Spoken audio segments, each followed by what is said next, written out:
Ciao a tutti e benvenuti su tutti i canali social di Fresca di Scienza, YouTube, Facebook, eccetera. Io sono Raffaella D'Onghia e oggi ho l'opportunità di moderare questo incontro in diretta dal titolo Come la Commissione Europea si prende cura del futuro del nostro pianeta. E per chi ci segue, questo tema in realtà è vicinissimo al tema proprio del nostro progetto LEAF, con cui abbiamo organizzato la Notte Europea dei ricercatori a Frascati e in oltre 19 città italiane. Dunque, durante questo incontro ho l'opportunità quindi avremo tutti l'opportunità di ascoltare due ricercatori eccellenti, due cosiddetti Marie Curie Fellow, quindi che hanno ricevuto anche loro finanziamenti dalla comunità europea per i loro progetti di ricerca. Dunque, per interagire anche con loro, da ora in poi parleremo in inglese. So, let's start again. Hi, everyone. I'm Raffaella Donghia from Frascati Scienza Association. And today and this entire week are very, very important days for our association. And indeed, this is our Science Week that we organize within the LEAF project, where LEAF stands for Heal the Planet Future. So for this reason, I said that the project aims is very close to the researchers' topics and also for the title of the direct of today. So the LEAF project has been funded by the European Commission with the call of a European Researchers' Night. The European Researchers' Night this year will be on Friday 24, but at Frascati Scienza we decided to organize an entire week full of amazing funny events, not just the scientifics, and dedicated to the general public. The European Researchers' Night is an occasion for Europe-wide public to get closer to researchers' project and for the European Commission to increase public awareness of the research and innovation activities, creating an understanding of the impact of researchers' work, as we are going to listen today, and the impact of researchers' works on citizens' daily life, but also on Green Deal objectives. And it's important also to encourage young people to embark on researchers' careers. An additional and very important project for the European Commission is represented by the Marie Curie Fellowship. This project aims to fund very excellent and important research topics and researchers. And today we have a great opportunity to listen to excellent researchers, which are beneficiaries of this fellow. They are Jian Li and Maximilian Weasley. But hi guys, before to listen them, before to listen them, I'm going to introduce another person, which is the Frascati Scienza president. Ciao Matteo. Ciao Raffaella, and hi to everyone. I'm very honored. As Raffaella said, we already started our Science Week because, as everybody knows, the European Researchers' Night is the last Friday of September every year, in parallel in all European countries. But as Frascati Scienza, from the beginning, we decided to include our European Researchers' Night into an entire week of activity, and in particular this year we organized more than 400 events in more than 20 cities in Italy, involving more than 2,500 researchers in Italy. And I think that is a very great results that we achieved with our European Researchers' Night, because the final aim of the Researchers' Night is to make science more closer to civil society. And in this sense, when we involve such a great number of researchers, this means that we succeed in these final aims that the European Commission give to the organizer of the European Researchers' Night. Today, we have this two researchers, Maximilian Winsley and Jean Lee, that I am very glad to have here with us today, because as Raffaella already said, the aim of our project is concentrated on the European Green Deal, and both these two researchers are involved in important research that are strictly connected to environmental problem, but from the research point of view. Because when we talk about sustainability, environmental problem, what we can do, for sure, research is working, and the research founded by the European Commission is fundamental for the development of the sustainability that we every day hears from the mass media. If Rafael agree, we will start with Maximilian. Yes. And for what concern Maximilian work in a project that is, the name of the project is CACCI, that is an acronym that means Novel Catalyst for CO2 hydrogenation and electroreduction. Now, from Maximilian, we can hear what this kind of project do, but just let me say two words about this important aspect, because one of the aspects that we take care is for sure the increasing of the temperature, the worldwide temperature. And in particular, we have the production of the carbon dioxide that is one of the aspects that we follow strictly when we talk about the future of our planet. And in particular, the project in which Maximilian is involved is related to the capture of the CO2 from the atmosphere or from the exhaust of power plants into useful fuels and chemicals. Just to say, the European Commission for this project hired 14 early stage researchers from 6 universities, if I remember well. So we have a large participation of young researchers in this project, and this is exactly the aim of the European Commission that we have to follow directly. Maximilian, the floor is yours. I share your presentation. Okay, can I start? Sure. Okay, so Matteo, thank you very much for the nice introduction, and I'm very happy that I have the chance to present here today. As Matteo already told you, I'm right now conducting my PhD thesis at the Paul Scher Institute, which is in Switzerland, close to Zurich. And the project what I'm working for is CACCI, which is a big European training network, and that is funded by the European Union. And the title of the project, as Matteo already told you, is to find a noble catalyst for CO2 hydrogenation and electroreduction. At the beginning, this title may not tell everyone too much, but just that you know, the main goal of this project is to reduce the CO2 concentration in the atmosphere. And later on, I will explain you what a catalyst and so on is. I want to start to outline the current status of carbon dioxide emissions and explain you how carbon dioxide is affecting climate change. And after I'm done with this introduction, I want to introduce the CACCI project. I want to explain you the concept of CACCI, how they want to remove carbon dioxide from the atmosphere.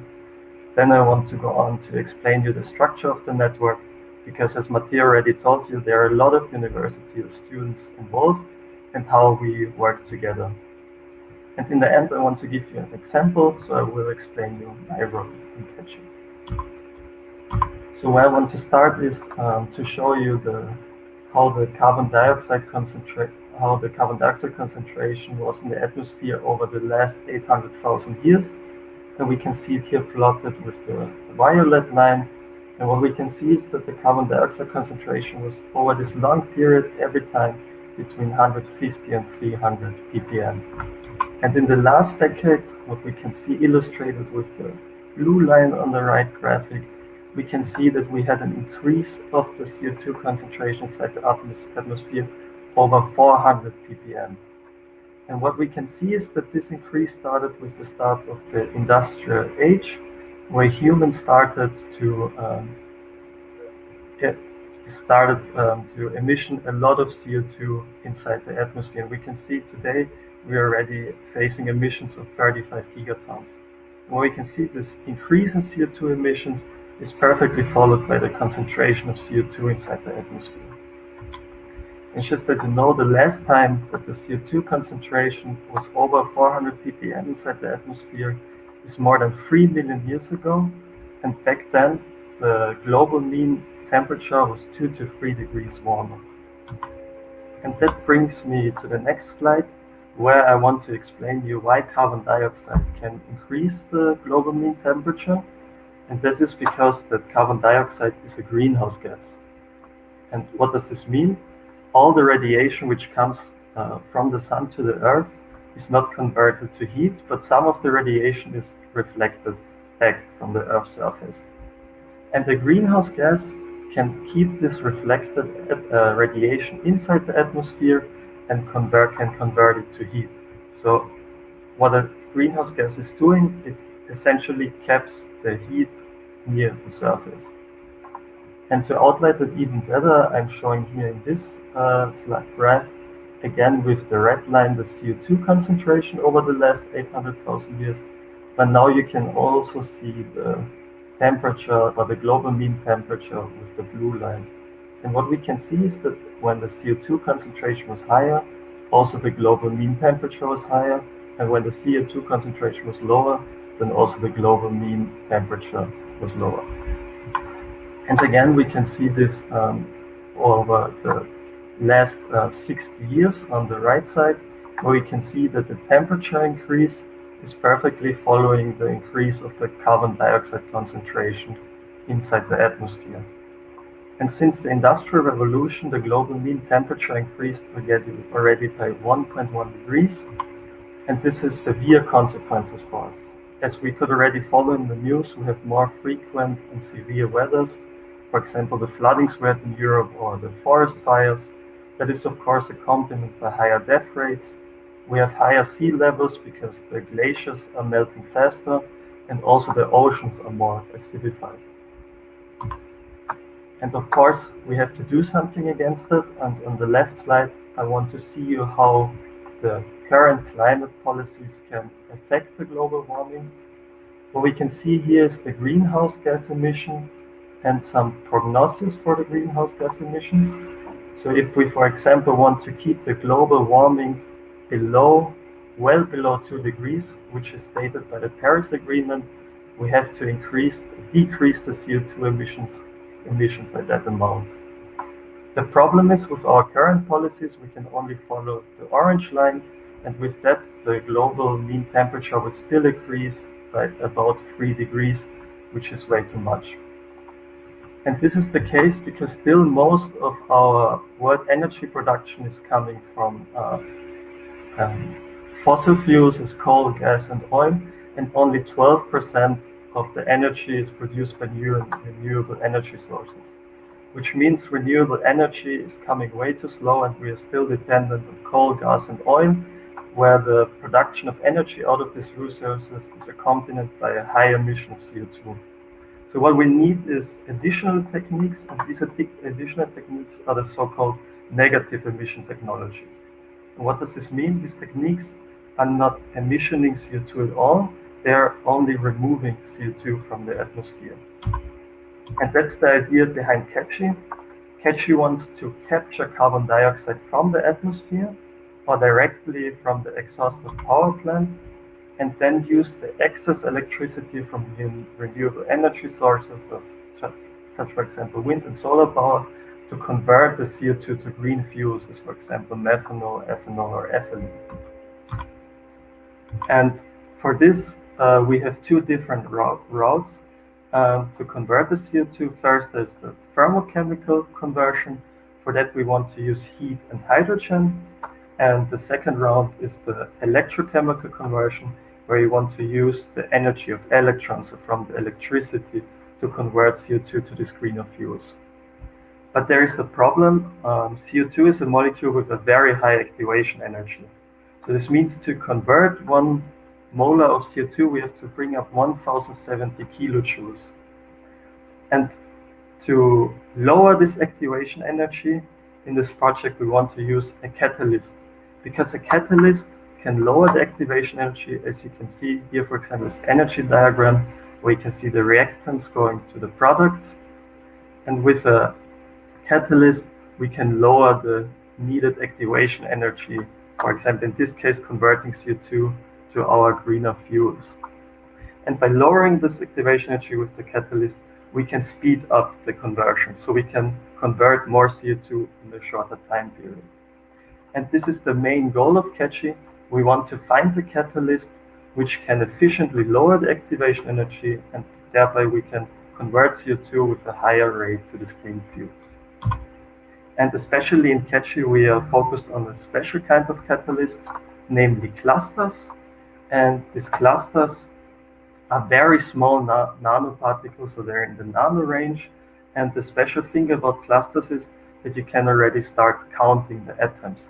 So for example, here you can see a gold cluster, which is consisting out of 923 gold atoms. So, and in the next step, I want to introduce you the structure of CATCHY.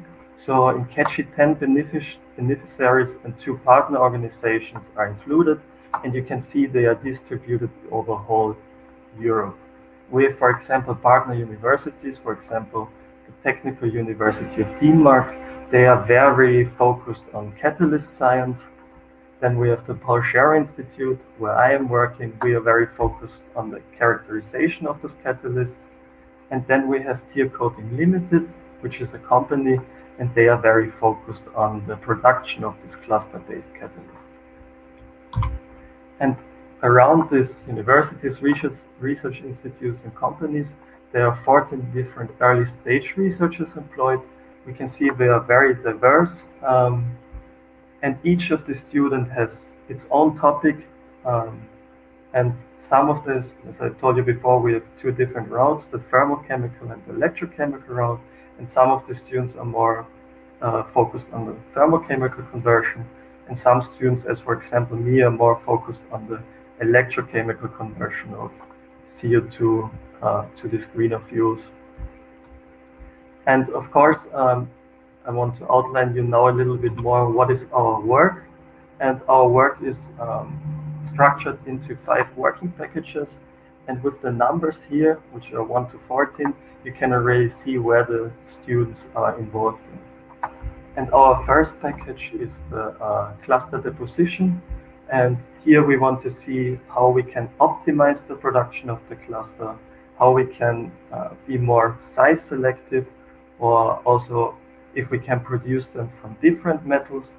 Also, we want to, for example, produce bimetallic clusters. We want to see if we can produce clusters which are consisting out of 2 metals, of 2 different metals, and we want to optimize all these projects. Then the working package 2 is the characterization of the deposited clusters. So we want to look at them regarding their size, also their composition, out of what elements are they consisting in the end. And furthermore, we want to also characterize their activity and selectivity for the conversion of CO2. What does this mean? For example, the activity means now how active or how much CO2 can be converted by this cluster, and the selectivity is how much CO2 can be converted to exactly one product. And then the third working package is the theoretical modeling. There we want to include some calculations, because we also want to understand how this cluster can help us by converting CO2 to these greener fuels, because in this reaction way we have some intermediates, and we want to understand how this works. And then the fourth working package is the free cluster reactivity, and there again we want to understand the mechanism behind the CO2 conversion, but in this case we don't want to use calculations. In this case we want to get this knowledge from experiments. And then the last working package 5 is where we want to use all the knowledge which we gathered from the former working package, because there we want to test the most promising catalyst or cluster, which was defined by these 4 working packages in a more industrial way. Because all the testing of those first 4 working packages are on the lab scale, and in the working package 5 we want to test this catalyst in more realistic industrial conditions. And as I told you at the beginning, in the end I want to explain you what I'm doing in the CATCHY project, and I'm more focused on working package 2, and especially I am focused on the electrochemical conversion of CO2. And the first step is that I will receive the cluster-based catalyst from Tier Coating or KO11. They are very focused on producing these clusters. Here on the right side you can see a picture of a cluster gun where the clusters are deposited here on the support. And when I receive the cluster, I will test them for the activity for the electrochemical reduction of carbon dioxide, and that especially to products as formate and CO, because studies have shown these are the most economical feasible products. And then of course I will look at how the size of these clusters can affect the activity, also how the composition can affect it. For example, I will look at bimetallic clusters, so they will consist out of palladium and platinum, and I want to see how, for example, a higher palladium content can affect activity. And then of course we want to apply different potentials during that electrochemical reduction, because different potentials in the electrocatalysis means that we give different energies for the conversion of CO2. And that can also influence the activity and also, of course, cell activity. And then what I'm also going to do is to investigate the electronical and structural properties of the catalyst by using in situ X-ray absorption spectroscopy. Most of you maybe don't know what, of course, X-ray absorption spectroscopy is, but maybe the simplest analogy is that you also go to the doctor and the doctor will look at your bone structure or at your bones with X-rays. And in this case, I'm using X-rays to look at the structural properties of the catalyst. On the right side, you can see our very special cell to do this technique. You can see we have crocodile contacts to apply the potential. And through this little hole, the X-rays will go to measure it. And on the right side, you can see the electrode we're using and the clusters or the catalyst would, in this case, this black spot. But the most amazing thing about this technique is that we need a synchrotron, or also called particle accelerator, to produce these high energetic X-rays. And luckily at the Paul Scherrer Institute, we have one of the synchrotrons, and you can see this here in the picture as the ring, which has a diameter of 140 meters. And in the end, we'll select the best performing catalyst and we'll send this catalyst to Vito. And Vito is a company which is then specialized on testing this catalyst under more realistic conditions, because all my investigations will be only on the lab scale. Okay, that brings me already to the end of my presentation. I hope I could convince you of our project and make you more interested into. You can look up more about the project at our homepage, which is shown here as a link. And of course, you can also follow us at many different social networks, as LinkedIn, Facebook. You will find us under the CATCHY ETN project. Yeah. Thank you very much for your attention, and I'm ready for questions now. Thanks, Maximilian. This is a very interesting presentation. I think that you touch a very important aspect, because first of all, we have the environmental problem and the correlation among the CO2 level and the temperature is a clear evidence of the correlation between the temperature something increase. You cannot deny. Yeah, exactly. Because we have people that try to deny this effect. So I think that when we show clear data that demonstrate this, we cannot deny nothing. I have the first question. Yes, the first question is about the the time scale of the project, because the Catchy project start this year and lasts for how many years? What is the time scale of the project? The timescale of the project is around 3.5 years. So the first half year is more the organizational stuff, and after this half a year, all the early stage researchers or PhD students should have started, and then their work is funded for 3 years by the European Union. Okay. I don't know if Raffaella has some questions. No, I want to thank you for this presentation. Oh, I have another question from social network, Yeah, sure. Raffaella. I can see. Because I can see this, and the question is, which kind of material can be used as catalyst, and what is their difference? I think that this question is also related to the different type of material that can be used as catalyst. What is the difference from a chemical or physical point of view? So type of catalyst means which elements can be used? Which element can be used, and what is the difference among the elements? Okay, yeah, that's a very complex question. Because we have, of course, we have the thermocatalysis and also the electrocatalysis, and there is a difference between those two catalysts. So in thermocatalysis, especially use copper, because they've shown that copper can convert CO2 to methanol, and methanol is a product which is very good because we can use it as a precursor in the industry. And then if we go to the electrochemical side, there are two different societies. So the one society is more focused on the copper-based catalysts, because these copper-based catalysts can perform CC coupling. So it means you can connect two CO2 molecules, and their goal is to convert CO2 to ethylene. So they are focused on copper catalysts in different structures and so on. And then there's, for example, my research.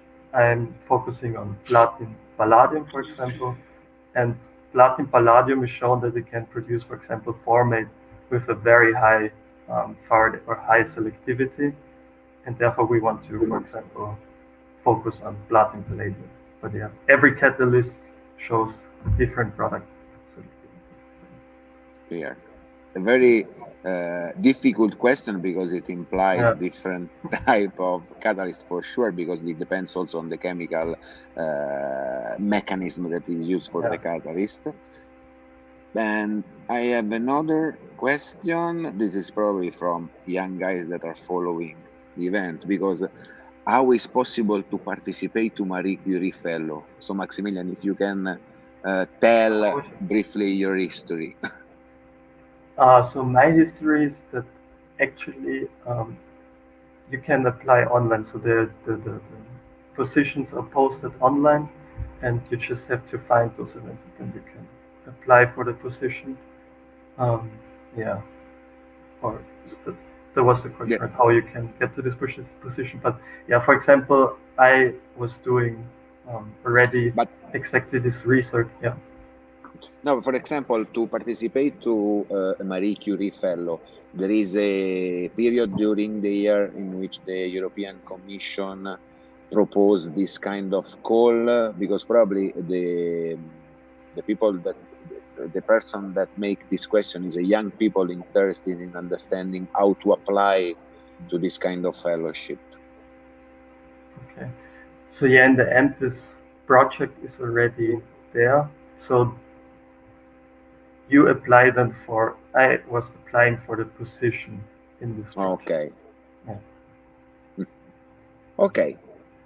I don't have any other questions. So, Raffaella, if you want, we can switch to Jean-Louis at this point. I don't know if Maximilian have some research duties now to be done. So if you have some other activity to do, we thanks again, Maximilian, for this great presentation and to present this important project strictly related to the aim of our European Researchers Night. So thanks, Maximilian. Yeah, thank you very much.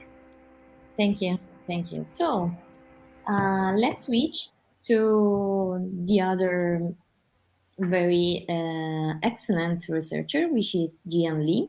He is a Marie Curie Individual Fellow from the PFL, and again in Switzerland. And his research focus on the photocatalysis, again, electrocatalysis and photoelectrocatalysis for energy conversion, including water splitting, carbon dioxide reduction, nitrogen reduction. So, please. You can share your screen, Jan? Yeah. Yeah.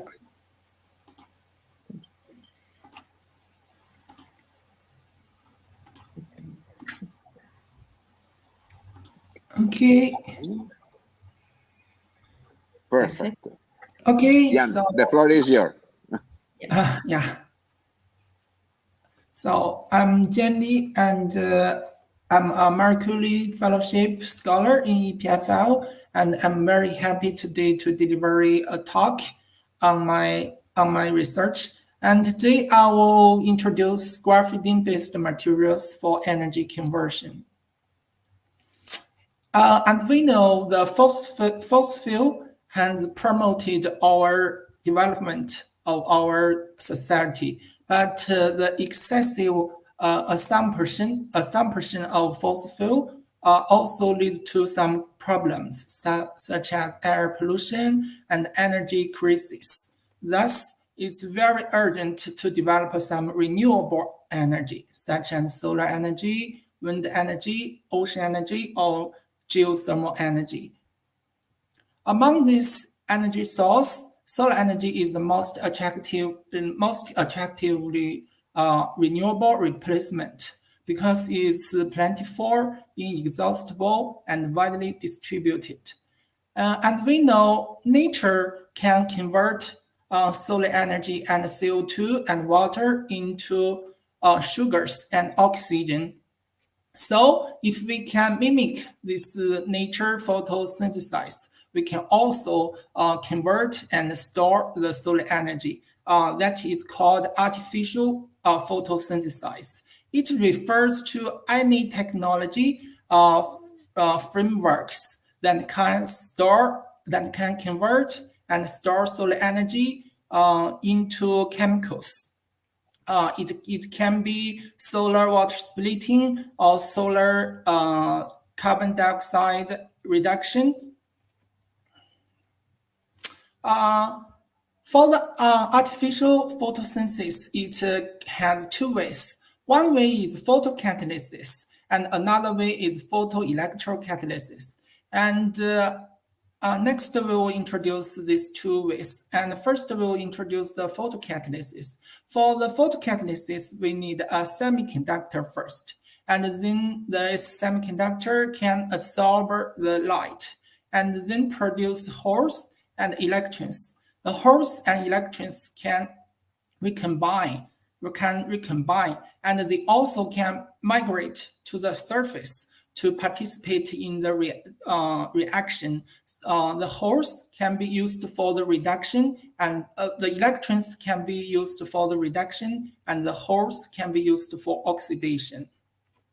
So photocatalysis has a lot of applications, such as wastewater treatment, air purification, hydrogen generation, water oxidation, CO2 reduction, and self-cleaning surface.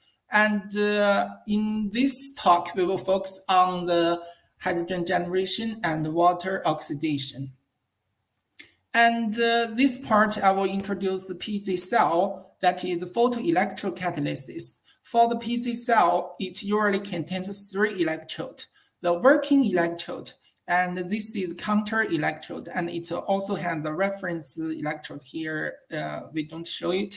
And here, this is a photoanode, and this is also a semiconductor. And when it absorbs light, it also produces electrons and holes, and the holes can migrate to the surface to participate in the water oxidation to produce oxygen, and the electrons can transfer to the counter electrode to reduce the water to produce hydrogen.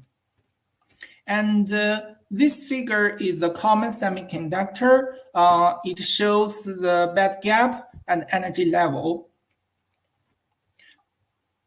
So our aim is to develop efficient, stable and low-cost photocatalysis and photoelectrocatalysis for solar energy conversion. And we know carbon materials are important materials. It was widely used in artificial photosynthesis. And carbon atoms, we know it has 3 hybridization states, sp3, sp2, and sp1. And diamond, it only contained sp3. And graphene and carbon nanotube, it only contains sp2. But is there some materials contains sp? The answer is yes, it's graphite. Graphite, it contains both sp1 and sp2 carbon atoms. So it has linear structure, free of cis-trans isomer, planar polymeric network, and uniform pores. Different connections can form different structure. We can see different connections can form different structure. And this one, there are 2 triple bonds between the 2 benzenes. It is most widely studied. We call it graphene. So next, my work will focus on this materials, graphene. And we will introduce some structure and electronic structure properties about graphene. Here we can see this graphene is a layer structure, and the layer space is 0.36 nanometer. And this is 3-dimensional structure. We can see the uniform pores distributed on these materials. And the graphene also has some excellent electronic properties, such as it has natural band gap, and it also has high carrier mobility. And so this good attributes makes graphene promising in diverse applications, such as gas separation, catalysis sensor, solar cell, and so on. And I will focus on the graphene on catalysis, especially in photocatalysis and photoelectrocatalysis. And this page, I will give an introduction about how to synthesize this graphene. Different from graphene and carbon nanotubes, they can prepare from top to up or up to bottom. But this graphene, it can only be synthesized from the bottom to up. That means you should first design the monomer, and the monomer can be reaction by the coupling reaction to synthesize this polymer. And this is some characterizations of graphene, and this Raman spectra. We can see this carbon 3 bond peak, and this is XPS. We also can see the sp1 carbons. And we also can control the morphology of the graphene. If we can tune the ligand and also tune the concentration of the monomer, we can get a different morphology. Here we can get the nanowall morphologies.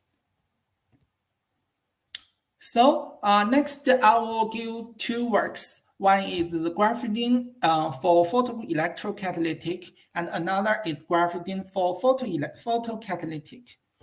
So to show how to use graphene to design efficient photocatalytic system and PC cell. So this one I will introduce the PC cell. Here I will give another introduction about quantum dots. Quantum dots is a promising semiconductor. It has tunable band gap.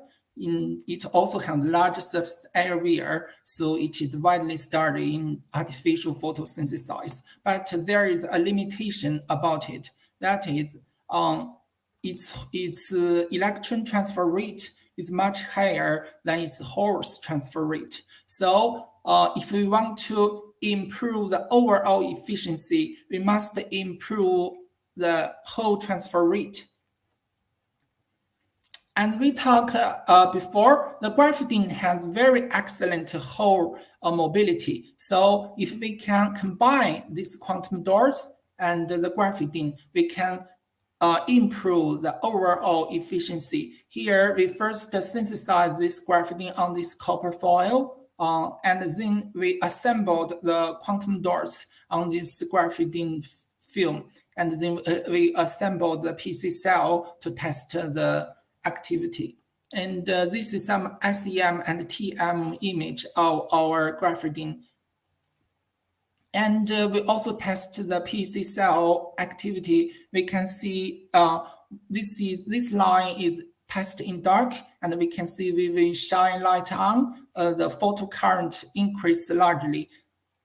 And we can also get a very good Faraday efficiency for hydrogen, and 90% Faraday efficiency for hydrogen can be obtained. And it also shows very good stability. We can see during 12 hours test, it can keep stable. So next, I will give another example for photocatalytic hydrogen evolution. Before to introduce the photocatalytic hydrogen evolution, I want to give a brief introduction about the heterojaction structure. And we know if we want to get the high efficiency, we must separate the holes and the holes and electrons. If we want to separate these holes and electrons, form the heterostructure is a promising way.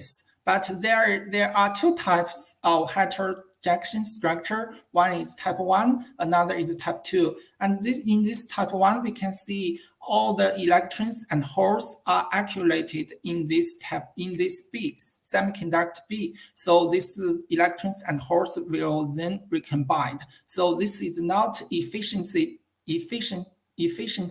type. So, but for type 2, we can see the electrons can transfer to the type semiconductor A, and the holes can transfer to B. So the electrons and holes can separate efficiently, and the electrons can be used for hydrogen, and the holes can be used for oxidation. So this type is a promising type. But for graphene, and we mentioned before, although it has natural band gap, but its band gap is very narrow. It's just 0.46 to 1.1 millivolt. So this narrow band gap is not very beneficial to fabricate type 2 semiconductor, because it's easy to form the type 1 heterojaction. So if we can enlarge the band gap of this semiconductor of graphene, we can fabricate the type 2 structures. So here we use the H substitution to adopt into the graphene to enlarge its band gap to form a type 2 heterostructure. And similarly, we use the bottom to up method to synthesize the H graphene. Here we design a H substituted monomer, and then we can get H substituted graphene. And this is some characterizations about the H graphene. And next, we combined this H graphene and the TiO2 to form a heterojaction. This is the characterization for the heterojaction and the TM and mapping XRD and Raman. And here we can see the comparison on the H graphene with TiO2. We can form a type 2 heterostructure. So they show a higher activity than this graphene and the TiO2. This TiO2 and graphene can only form the type 1 heterostructure. And we also use DFT calculation to simulate this band gap. We can see for this graphene, it only this facet can form the type 2 structure. This one it cannot form type 2 structure. But for H graphene, both of these facets can form the perfect type 2 heterojection. So that's why our activities was improved by this H-substituted graphene. And this is a schematic diagram to show why this H-graphene has better activities. You can see the electrons can transfer to this TiO2, the holes can transfer to the H-graphene, and they are separated efficiently. But for this one, you can see the electrons cannot transferred to the TiO2, so they don't have very good separation efficiency. And next, I will introduce some Marie Curie project. And my Marie Curie project is focused on the nitrogen reduction. And as we know, in industrial, the ammonia was synthesized by the Haber process, but it is proceeded under high temperature and high pressure. So if we can synthesize this ammonia at room temperature and the common pressure, it will be much. It can save a lot of energy. So electrocatalytic nitrogen reduction provide a promising way. So we can deposit our catalysts on this electrode, and then we degas this nitrogen, and the nitrogen can be reduced by the ammonia. And this side, it can occur to the oxygen evolution. So if we want to design the catalysis, the catalytic site is very important. So we should design the catalytic site. Previous study has proved that the pyridine nitrogen and the carbon-3 structure is very efficient and is a very efficient activity site for nitrogen reduction. So, but previous method cannot synthesize this site specific. So they can synthesize a lot of, you can see this is nitrogen, but not all of them nitrogen are pyridine nitrogen. Only this one are pyridine nitrogen. So if we can control the activity site, we only synthesize this nitrogen, pyridine nitrogen. So we can largely improve the activity. So here, by using the bottom to up method, we can design different heteroatom doped graphene monomer. So, such as this one is boron carbon-3 structure, and we can synthesize this boron carbon structure. We can see all this boron is boron carbon-3 structure. And for this graphene, it's also the same. We can see all the nitrogen is pyridine nitrogen. So we can site-specific synthesize this activity site by using a graphene's bottom-to-up method. And this can be used for the nitrogen reduction. So based on our discussion, we know graphene is a very promising material in artificial synthesis, and it can be used for hydrogen evolution, oxygen evolution, and oxygen reduction, CO2 reduction, and nitrogen reduction. And we think I think it is a rising star in the energy conversion. Thank you for all my colleagues and my friend, and thank you Marie Curie Fellowship, and thanks this event. Thanks for your attention. Okay, thank you, Jean, for your presentation. First of all, would you like to tell something about your experience or some suggestion as a Marie Curie Fellow to young people which are listening to us?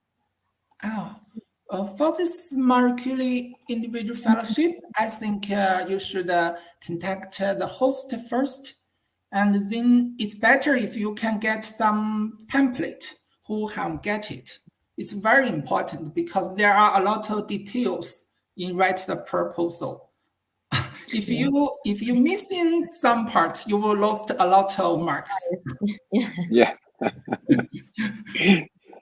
Yanli, we have also some questions for you related to your research, because in particular, we have a couple of questions related to graphidine, Yeah. because one question is how it is produced, and another, I couple these two questions, is if there are other application for graphidine, not only the one that you show in your presentation. So the two questions are related to graphidine for the material, how it is produced, what is the purity of the production, because I think the that purity. this aspect is, yeah. The purity is, it's because we synthesize using this organic method, so the purity is very high, because we will purify it after we synthesize it on this copper foil. We will use acetone and DMF to remove the residues. Okay. Because I remember at the beginning, for example, for the research related to carbon nanotubes, during the production of the carbon nanotubes, they have not a high purity of the carbon nanotube sample. And this is one of the limitation in using, for example, nanotubes. But Yeah. I remember what I studied some years ago. So probably during years, the efficiency of the production has increased for sure. Yeah. Carbon nanotubes, it can synthesize by the CVD, but now the graphene can only synthesize by solution method. And also the CVD, but can synthesize, but the structure is not so perfect if you use CVD to synthesize the graphene. Yeah. Another question, I think this is the last one. For the artificial photosynthesis, can we use other material or only the graphene? A lot of materials, because it must be used semiconductor. So the semiconductor is the main part for the artificial photosynthesis. So we should design different semiconductor. Graphene is also a semiconductor. So we should a lot of other semiconductors such as quantum dots, and we talk here. This is also a promising semiconductor. We can tune the vacancy or the surface or the coordination of these quantum dots. We can get very different activities for different reactions, such as reduction or oxidation. We should tune the surface. And also for you, a curiosity for myself, what is the time scale of your project? Time scale, I just start 1 month. So I just started 1 month ago. My skill is a 3-year fellowship. 3 fellowship? Sorry? No, 3 years fellowship. It's 2 years fellowship. 2 years. Yeah, but I just start 1 month. So my skill is first to synthesize these materials, and then we characterization these materials. Like you just said, we should make sure it's purity. So this characterization, and the last part we will test the nitrogen reduction, and finally maybe we also design some device to insert our catalysis on this device to test in practical application to see whether it can produce ammonia on the practical conditions. For sure, we are talking about something that is research and development, but I think that this kind of research are fundamental to understand how scientific research can help in the future of our planet, right, Raffaella? Yeah. So I don't have other questions from social, but as I already said, this video remain on our YouTube channel. can be linked, can be reproduced also for your project. And if you have comments when you see this video, you can even write to Jean-Lee or Maximilian Winsley, that is not yet with us because he have some other scientific duties. So, Raffaella, if I think we can close the event if you agree. Yeah, thanks the speaker, thanks Jan again. And so congratulations for your new 2 years beginning, and thank you. Thank you. And stay in touch, Jean-Lee. We are. You are conducting a very interesting research, so stay in touch. Thank Thank you. you.